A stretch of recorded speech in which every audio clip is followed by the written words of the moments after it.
But that's my brother and I, and he was killed in the explosion. How old were you then? But when the school exploded, I was 7 in the second grade. It's called New London now, but back in 1937 it was simply London, Texas, and they were inordinately proud of their school.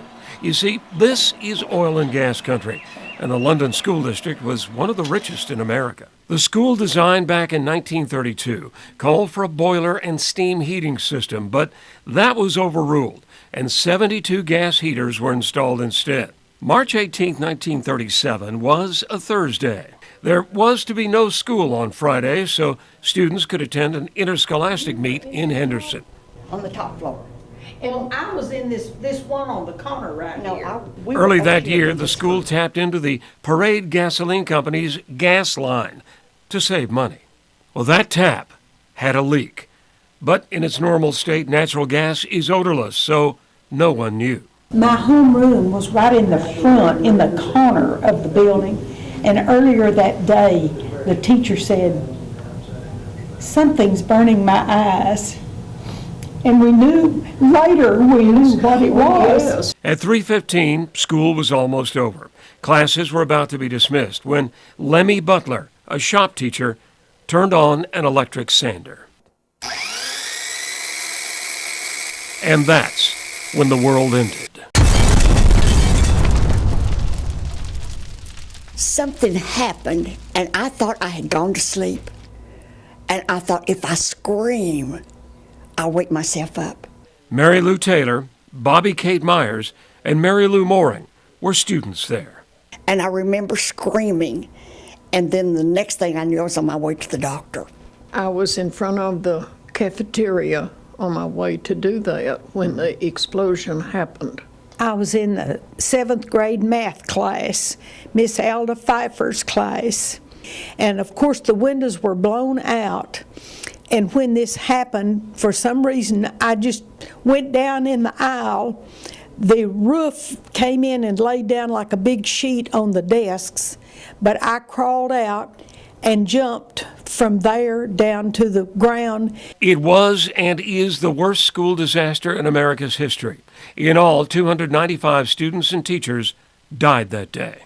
Bobby was asked to identify the dead. Because of nothing more than random chance and opposite circumstances, one brother lived and one died. My brother told me to go tell the bus that we weren't going to school that day. Ooh. And so when my dad came home, he couldn't believe that there was not going to be any school that day.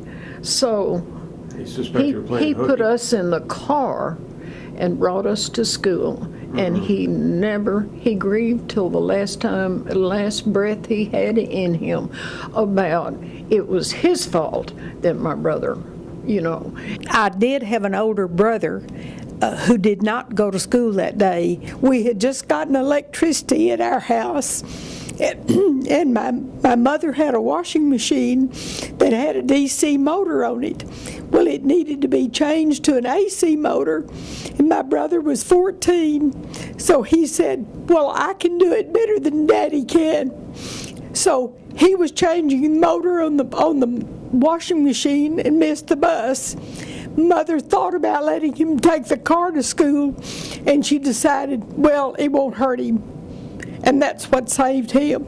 And if you want to see where the memories are still in evidence, you come here to the Pleasant Hill Cemetery. And that's because this quiet spot on Highway 323 is where the town of London, Texas came to grieve, bury its dead, and try to start over again.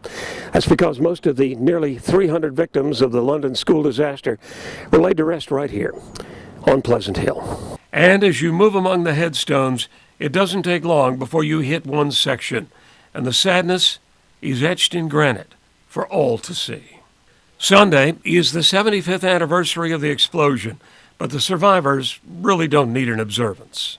When you drive into New London today, the town is dominated by the monument to that day in March, and by the beautiful modern school that stands where the old one fell. Two things came of that disaster. The Texas legislature mandated that thiols be added to natural gas to give it an unpleasant smell, and new standards for claiming the title of engineer were established. That was in response to the sloppy installation of the gas tap. And those may be silver linings that saved other kids in other times. But for survivors, the loss is still fresh, and the wound is deep. No, it was better to be down here because, see, all this was destroyed. But I do think, and I ask sometimes, why? But one of these days we'll know. Roger Gray, KTK News.